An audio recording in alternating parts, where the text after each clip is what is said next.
Uma vida com propósitos. Capítulo 12. Desenvolvendo a amizade com Deus.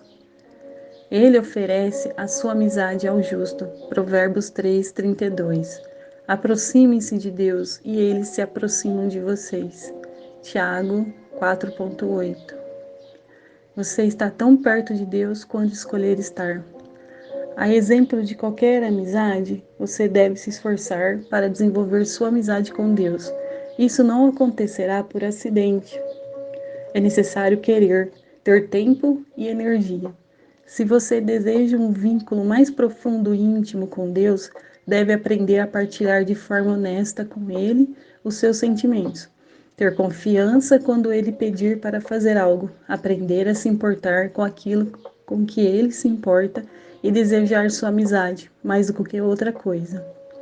Devo optar por ser sincero com Deus. O primeiro elemento fundamental de uma amizade mais profunda com Deus é ser absolutamente sincero a respeito de suas falhas e sentimentos. Deus não espera que você seja perfeito, mas insiste em que você seja absolutamente sincero. Nenhum dos amigos de Deus que aparecem na Bíblia era perfeito. Se a perfeição fosse um requisito para a amizade com Deus, jamais poderíamos ser seus amigos. Felizmente, em virtude da graça de Deus, Jesus ainda é amigo de pecadores. Na Bíblia, os amigos de Deus foram sinceros sobre seus sentimentos, frequentemente reclamando, criticando, acusando e discutindo com seu Criador. Deus, entretanto, não parecia se aborrecer com sua franqueza. Na verdade, ele a incentivava. Deus permitiu que Abraão o questionasse e desafiasse a respeito da destruição de Sodoma. Abraão importunou a Deus sobre o que seria necessário para poupar a cidade, negociando desde 50 até somente 10 pessoas justas. Deus também escutou pacientemente a Davi as muitas acusações de injustiça, traição e abandono. Deus não destruiu Jeremias quando ele reclamou que Deus o havia enganado. Jó pôde expressar sua amargura durante a provação. E no final, Deus defendeu Jó por ser sincero e repreendeu os amigos de Jó por serem falsos. Deus lhes disse: vocês não foram sinceros comigo ou a meu respeito, não da forma em que foi meu amigo Jó. Meu amigo Jó agora orará por vocês, e eu aceitarei sua oração. Em um estupendo exemplo de amizade sincera, Deus expressou com sinceridade sua absoluta repugnância pela desobediência de Israel. Ele disse a Moisés que manteria a promessa de dar aos israelitas a terra prometida, mas não daria mais nem um passo com eles no deserto. Deus estava saturado e disse a Moisés exatamente como se sentia. Moisés, falando como um amigo de Deus, respondeu de forma igualmente sincera: tu me ordenaste, conduz este povo, mas não me permites saber quem enviarás comigo. Se me vês com agrado, revela-me os teus propósitos. Lembra-te de que esta nação é o teu povo. Se não fores conosco, não nos envies. Como se saberá que eu e o teu povo podemos contar com o teu favor se não nos acompanhares? O Senhor disse a Moisés: farei o que me pede, porque tenho me agradado de você e o conheço pelo nome. Deus pode lidar com esse tipo de franqueza a toda prova da parte de você? Sem dúvida, a verdadeira amizade é edificada sobre a transparência. O que poderia parecer audácia, Deus vê como autenticidade. Deus escuta as palavras exaltadas de seus amigos. Ele se aborrece com as frases feitas, religiosas e previsíveis. Para ser amigo de Deus, você deve ser sincero com Ele e dividir seus verdadeiros sentimentos, e não o que você pensa que deveria sentir ou dizer. É provável que você precise confessar alguma raiva ou ressentimento escondido em relação a Deus em certas áreas de sua vida, nas quais você se sentiu enganado ou decepcionado. Até que tenhamos amadurecido o suficiente para compreender que Deus usa todas as coisas para o nosso bem, abrigamos ressentimentos em relação a Deus por causa de nossa aparência, formação, orações não respondidas, mágoas do passado e outras coisas que mudaríamos se fôssemos Deus. As pessoas frequentemente culpam a Deus por mágoas provocadas por outras pessoas. Isso cria o que William Backus chama de seus problemas ocultos com Deus. A amargura é a maior de todas as barreiras para a amizade com Deus. Por que eu iria querer ser amigo de Deus se Ele permitiu isto? O antídoto, é claro, é atinar que Deus sempre age no seu melhor interesse, mesmo quando é doloroso e você não compreende. Mas liberar-se de seus ressentimentos e revelar seus sentimentos é o primeiro passo para a cura. Do mesmo modo que tantas pessoas na Bíblia, diga a Deus exatamente como se sente, para nos instruir na honestidade sincera. Deus nos deu o livro de Salmos, um manual de adoração cheio de discursos descontrolados, delírios, dúvidas, medos, ressentimentos e sofrimentos intensos, combinados com a ação de graças, louvores e declaração de fé. Todas as emoções possíveis estão catalogadas no livro de Salmos. Quando você lê as confissões emocionadas de Davi e de outros, percebe que é assim que Deus quer que você o adore, sem reter absolutamente nada do que sente. Você pode orar como Davi. Derramo diante deles as minhas queixas e conto-lhes todos os meus aborrecimentos. Estou totalmente abatido. É animador saber que todos os amigos íntimos de Deus, Moisés, Davi, Abraão, Jó e outros, tiveram acesso de dúvidas. Mas em vez de mascarar seus receios em frases feitas, eles os expressaram sincera, aberta e publicamente. Exprimir as dúvidas, às vezes, é o primeiro passo em direção ao próximo nível de intimidade com Deus. Devo optar por obedecer a Deus na fé? Todas as vezes que você confia na sabedoria de Deus e faz tudo o que Ele diz, mesmo sem compreender, você aprofunda sua amizade com Ele. Normalmente, não consideramos a obediência como característica da amizade. Ela é reservada para o relacionamento com pai, chefe ou oficial superior, não um amigo. Entretanto, Jesus deixou claro que a obediência é uma condição para obter intimidade com Deus. Ele disse: "Vocês serão meus amigos se fizerem o que eu lhes ordeno." No último capítulo, assinalei que a palavra usada por Jesus quando nos chamou de amigos poderia se referir a amigos do rei, em uma corte. Embora esses companheiros íntimos tivessem privilégios especiais, eles ainda estavam sujeitos ao rei e tinham de obedecer às suas ordens.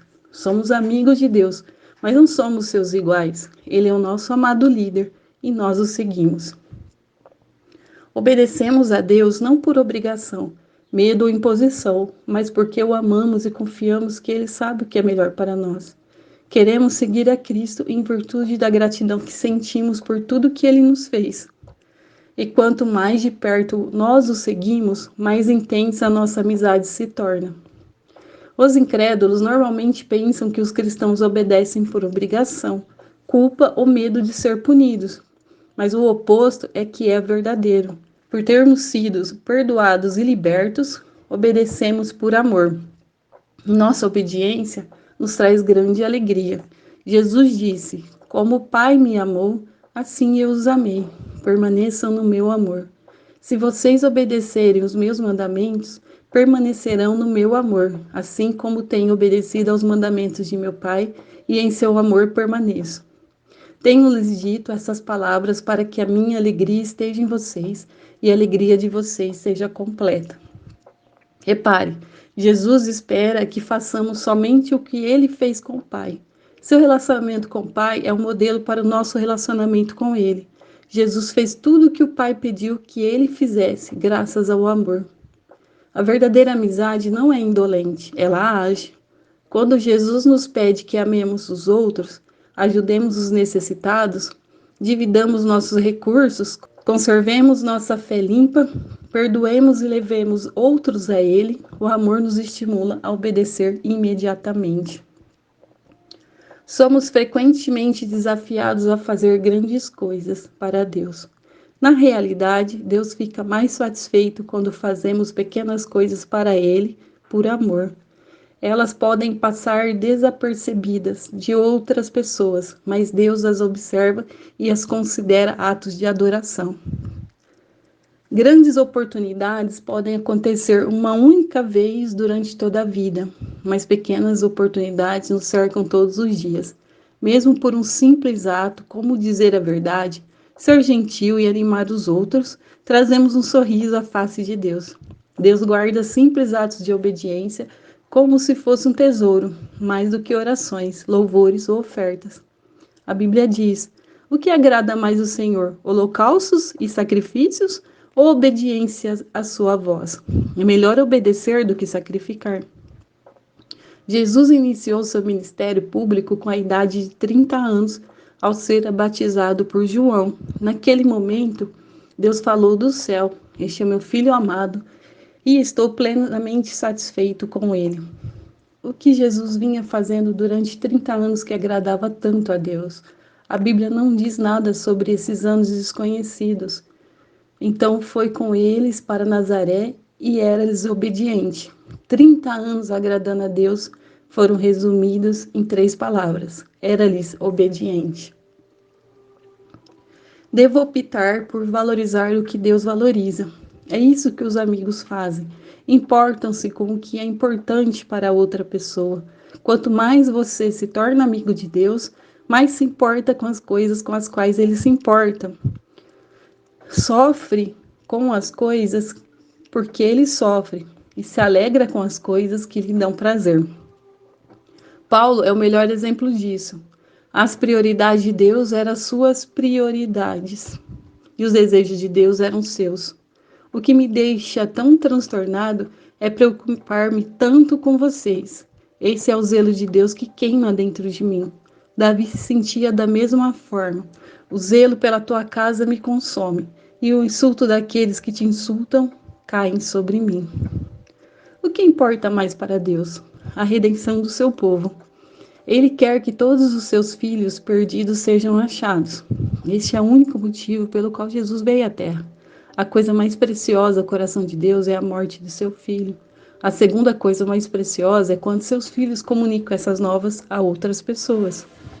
Para ser amigo de Deus, você deve se interessar por todas as pessoas ao seu redor, com as quais Deus se importa. Amigo de Deus conta aos seus amigos a respeito de Deus. Mais do que qualquer outra coisa, devo desejar ser amigo de Deus. Os Salmos estão cheios de exemplos desse desejo. Davi, acima de tudo, desejou apaixonadamente conhecer a Deus. Ele usou palavras como anelo, anseio, sede, fome. Ele almejava a Deus. Ele disse: há uma coisa que realmente desejo do Senhor, o privilégio de viver durante toda a minha vida na sua presença, para descobrir a cada dia um pouco mais da sua perfeição e amor. Em outro salmo ele disse: o teu amor é melhor do que a vida. O desejo de Jacó pelas bênçãos de Deus na sua vida era tão intenso que ele lutou durante toda a noite com Deus, dizendo: não te deixarei ir, a não ser que me abençoes. A parte mais maravilhosa dessa história é que Deus, que é todo-poderoso, deixou Jacó vencer. Deus não fica ofendido quando lutamos com ele, porque lutar exige contato pessoal e nos traz para perto dele. Lutar também é uma atitude apaixonada, e Deus gosta quando estamos apaixonados por ele. Paulo foi outro homem apaixonado por sua amizade com Deus. Nada era mais importante, era sua primeira prioridade, objeto de sua total concentração e o mais importante objeto de sua vida. Esse é o motivo pelo qual Deus usou Paulo de forma tão grandiosa. A versão bíblica The Amplified Bible, a Bíblia ampliada, exprime a força total da paixão de Paulo. Meu firme propósito é que eu possa conhecê-lo, cada vez mais profunda e intimamente, percebendo, reconhecendo e compreendendo as maravilhas de sua pessoa com mais clareza e intensidade. A verdade é, você está tão perto de Deus quanto escolhe estar. A amizade íntima com Deus é uma escolha, não um fato fortuito. Você deve buscá-la intencionalmente. Você realmente a quer mais do que qualquer coisa? Qual a importância disso para você? Vale a pena desistir de outras coisas por causa dela? Ela vale o esforço de desenvolver os hábitos e habilidades necessários? Você pode ter sido apaixonado por Deus no passado, mas perdeu aquele desejo. Esse foi o problema dos cristãos de Laodiceia. Haviam perdido o primeiro amor. Faziam todas as coisas corretamente, mas por obrigação e não por amor. Se você estiver passando por abalos espirituais, não se surpreenda quando Deus permitir sofrimento na sua vida. O sofrimento é o combustível da paixão. Ele nos dá energia com tão intensidade que transforma o que normalmente não possuímos. C.S. Lewis disse: o sofrimento é um megafone de Deus. É a forma de Deus nos sacudir da letargia espiritual. Os nossos problemas não são uma punição, são chamados de despertamento de um Deus amoroso. Deus não está louco com você, Ele está louco por você e fará o que for necessário para trazê-lo de volta à comunhão com Ele. Mas há uma forma mais fácil de reacender a paixão por Deus. Comece a pedir que Ele lhe dê essa paixão e continue pedindo até que você a tenha. Faça essa oração ao longo do seu dia. Querido Jesus, mais do que qualquer outra coisa, quero conhecê-lo intimamente. Deus disse aos cativos na Babilônia: se vocês seriamente me buscarem e me quiserem mais do que a todas as coisas, garanto que não ficarão desapontados. Seu relacionamento mais importante. Não há nada, absolutamente nada, mais importante do que desenvolver uma amizade com Deus. Esse é o relacionamento que durará para sempre. Paulo disse a Timóteo: algumas dessas pessoas perderam a coisa mais importante da vida. Elas não conhecem a Deus. Você perdeu a coisa mais importante da vida? Você pode fazer algo a respeito disso a partir de agora? Lembre-se, a escolha é sua. Você está tão perto de Deus quanto escolheu estar. 12º dia. Pensando sobre meu propósito de vida. Um tema para reflexão. Estou tão perto de Deus quanto escolho estar. Um versículo para memorizar. Aproximem-se de Deus e Ele se aproximará de vocês. Livro de Tiago, capítulo 4, versículo 8. Uma pergunta para meditar. Que escolhas práticas farei hoje para me aproximar mais de Deus?